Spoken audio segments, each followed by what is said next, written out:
është rritur edhe efekti ose ndikimi elektoral i votave të diasporës. Publikisht nga disa organizata të diasporës, të cilat janë ankuar që kriteret. Sot gjitha parti politike kanë filluar me trajtu tematikën e diasporës pikandit programit. Interesi i diasporës për të marrë pjesë në zgjedhje pas secilit cikël zgjedhor është rritur, edhe me këtë është rritur edhe efekti ose ndikimi elektoral i votave të diasporës.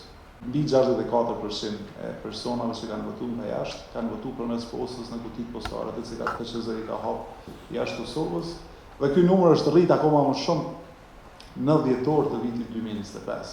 Pra kjo është forma më e preferuar e votimit dhe arsyeja për këtë është se është një nga format më të lehta, më efikase, më të shpejta të votimit. Është bërë temë pjesa e paqartësisë rreth kush vendos për hapjen e qendrave të votimit jashtë vendit.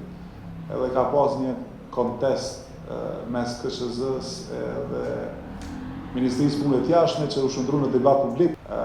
Dhe kjo është një nga sfidat faktikisht që ne e kemi shënuar. Në shkurt ne kemi pas ankesave, kemi pranuar dhe sigurmin, po janë shprehur publikisht nga disa organizata të diasporës, të cilat janë ankuar që kriteret për hapjen e qendrave të votimit në misione diplomatike nuk kanë qenë transparente. Votimi me postë në shkurt ka pas gjithashtu probleme me komunikim, një paqartësi për kutitë postare jashtë Kosovës.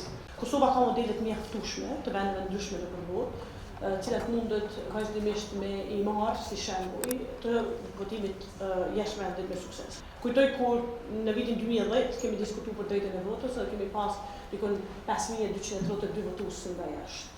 Në atë kohë kryesisht votimi jashtë vendit nuk ka qenë shumë i piketuar me diasporën ose ndërlidhur, por realisht kanë qenë shtetet fëmijë që e kanë pasur në shumë si target.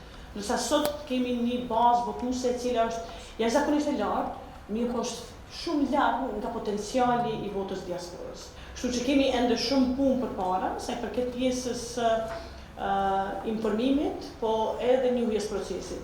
Mirë po, çka dallon sot me vitin 2010 është se sot gjitha parti politike kanë filluar me trajtu tematikën e diasporës pikandit programor. Mirë po, ende ka shumë të paqarta në këtë proces, sidomos kur flasim për informimin.